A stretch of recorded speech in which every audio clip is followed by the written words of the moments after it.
probably do a practice question of one from each section. Okay, so we're on page 7, academic writing, in the slides. So the academic writing, allocate about 20 minutes for task 1 and 40 minutes for task 2. It's the same thing for the general. Okay, task 1 about 20 minutes because it's shorter and it's less grade point, and then task 2 is longer. Okay, task 2 is worth more marks, so you want to spend more time. Task 1 for the academic is a descriptive writing based on a chart, table, graph, or diagram. So get yourself acquainted. So it's all about how to read, this is academic, yeah? How to read a graph, how to read a bar chart, a pie chart, okay, how to read a table, and then how to divulge the facts in writing, in prose, okay? The general, the first part, you're so lucky people, letter writing. Yeah, really. This is letters, complaint letters, job application letters, basically a letter. Hey, you can't go far wrong with a letter. There's so many best letters that are available on the internet, and if you look at this information that's provided from you from the beginning itself, text for writing task 1, page 25. If you look at page 25, at the bottom you have written page 25. Those of you who are doing the general, task 1 is to write a letter. Okay? And we have photocopied and given you all the different types of letters that might come out. So if you look at page 29, it's a complaint letter. Page 30, letter requesting for information. Page 31, a request letter. Page 32, how to write a job application letter and a sample. A personal letter. Page 34, and then a business letter. Yeah, and then you have examples of questions on page 38, complaint letter tasks, and the points are given to you, what should be in that letter.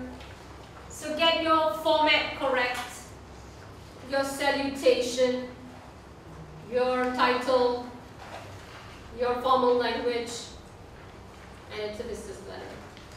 Okay, and if you get a personal letter, hee-ha, hallelujah, good for you. But make sure there's no slang terms. Okay? Because it's not email, it's still letter. And then you're ending and you're signing off. So it's not a big issue. As long as you know what letters are all about.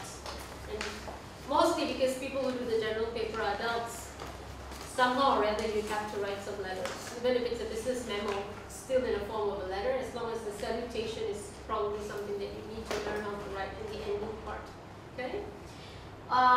So that's the academic. The second part, the second task is both essays. Okay, the second task. This one, of course, the topics are a little bit more general. This one is definitely academic. Okay, that's the only difference. What how is spelled academic? Academic, right? But we will look at question 2. So we get a rough idea of how to do it. Okay, so that's the difference. Going back to your PowerPoint slides here. So for the academic writing part 1, read and understand the question requirement, familiarize yourself with description of data in newspapers and textbooks. Time for you to start listening to BBC, CNN, Al Jazeera News when they talk about the business world and how they describe the charts and the bars and the pie graphs or whatever, because it's the type of language that you would need to use, right? So those are samples on page 8 of different types of bars or graphs or tables or diagrams that you might get. Unfortunately, one of the most difficult for you to do is the diagram. You get all this is quite similar. The diagram is a toughie. Really is tough because it involves talking about a process of how to do something, and it's usually something very technical. Yeah, very technical, like the process of turning, I don't know, how to refine oil. So the different things that it goes through, and there's usually very little. The essential parts of the diagram will be labeled, but all the other words for you to connect is a tough one. So if you're doing the academic writing, when you've done the how to describe the graph, bar, pie, and table, which is nearly the same because you talk about how high or how low, okay? But of course your choice of vocabulary cannot just be very high, very low, okay? It has to be many other different adverbs and adjectives that you use to describe. We'll go through that later. The diagram itself is something that you really have to read and look at a lot of different samples and essays. Okay? Not that the question will ever be repeated, but at least you will know what language is used to move from one part of the process to another part, to another part, to another part, to another part. Sometimes it could be how, for example, one year it was the canning of pineapples. How pineapples are canned, the different processes it goes through. So it's like, how interesting is that? Cut the pineapple, slice it, put it in a can, pour some sugar syrup, I'm done in 3 sentences. But then it goes through a lot more processes, so you've got to learn how to explain that. Okay? Or there was once that was, I think, the operation of underwater camera or something. Just not exactly my thing.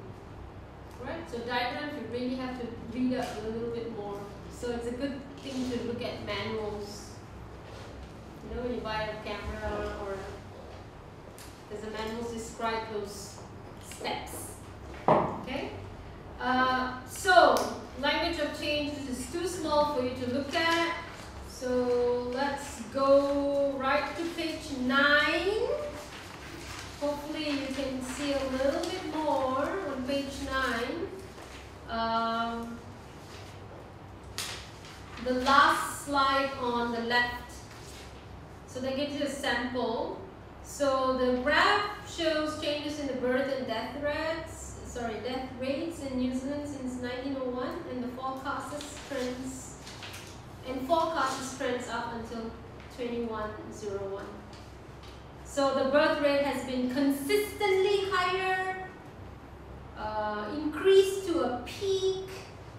The rate has fluctuated, expected to decline slowly, increase steadily. The increase is expected to be more rapid. It will probably level off. That's the type of vocabulary that you're using. Okay? So tomorrow, hopefully, we'll be able to prepare some things, some extra information for those of you who are doing the academic writing and you're coming to look at choice vocabulary to show how the pattern of rise and fall is, whether it's a graph, a bar, a pie. A pie, if you get a pie, you are the luckiest. But a pie question is always a two-part, because a pie is very easy for you to explain. The biggest percentage, the smallest percentage, and everything in the middle, right? But then what they always do with a pie question is they would take a pie question first for you to describe, and then take one part of the pie, which is maybe usually the biggest, and explain that in a second part of the question. So you'd have a two-part. But at least as far as the pie is concerned, it's easy for you to explain. Like for example, the main exports of the Philippines. So like the largest export from the Philippines is what? That accounts for how many percent of the total? Okay, and then the smallest is what? And what is it? right? And then the average, or are there any similar exports? Okay, that's all you describe in a pie. So it's very easy for you. The graph, the language that you use to show the changes are very specific. We don't want going up, coming down. No, right? So those type of vocab are very important. Consistently higher, peaked, increased, fluctuated, dropped, nosedived, skyrocketed, a lot of that type of language. Okay. Now, part 2, the last slide on page 9. Task 2 tips. Study question carefully. Really, really read the question carefully. It's just like when you do the speaking. Listen to what the examiner is asking you. Read carefully. Underline the key points of the question. Quickly brainstorm the topic. But brainstorm the topic quickly but accurately. You cannot do enough planning. If you plan well, your writing will be a piece of cake. Serious. A lot of people spend too little time planning, and then your essay looks like a tossed salad. You know what's a tossed salad? It's all together. In Malaysia, we call rojak. I don't want rojak or tossed salad. It needs to look like a layered sandwich, step by step. So your planning has to be really good. Don't worry about how much time you take for your planning. You've got 40 minutes to do the essay. Take 7 to 8 minutes to plan. If you plan well, you can just look at your plan. I'm going to write this in this paragraph. I'm going to write that. I'm going to write that. Because you've already got all your key points. Then it's a matter of just making sentences and putting them together. If you don't spend enough time for planning, you are rushing. Then suddenly you think of a point, suddenly it pops into your head, and it's suddenly too late for you to start and insert and draw arrows. Okay, so plan well. Decide on the main points and supporting details. Organize points in a plan. Structure according to the type of essay. You have to write according to what the essay wants. Academic, it's always argumentative essay, which means you argue. So if you're somebody who likes to argue, it's very good for you. Okay? So it's always argumentative. So for example, it's pros and cons, or it could be it's usually pros and cons, or it could be general is usually descriptive. Sometimes it's usually both. It's better for you to do pros and cons. General is usually descriptive, and the topic itself requires to describe at length. Okay? So the last page I have there is, okay, so whether it's academic or general,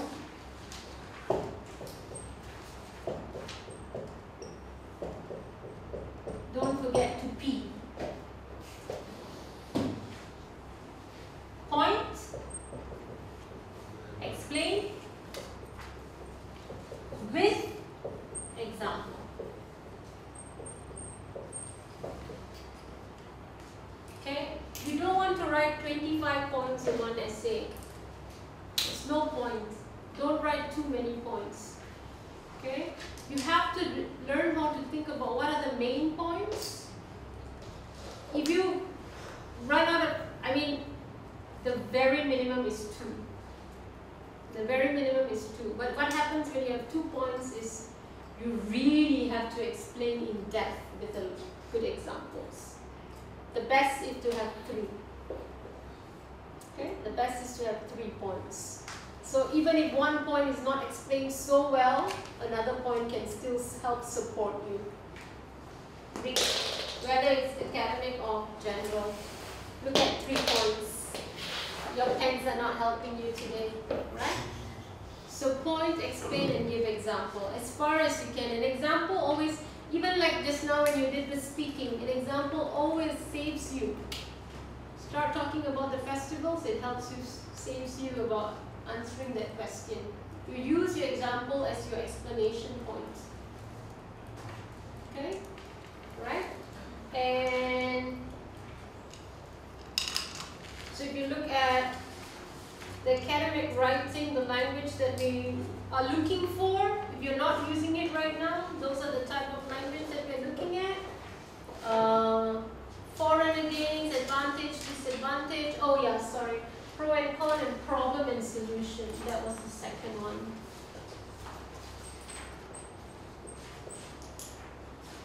Okay.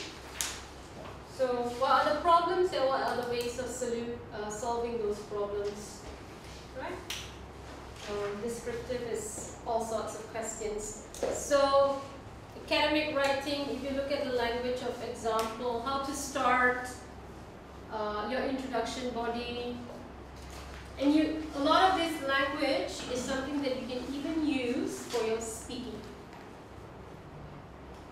Okay?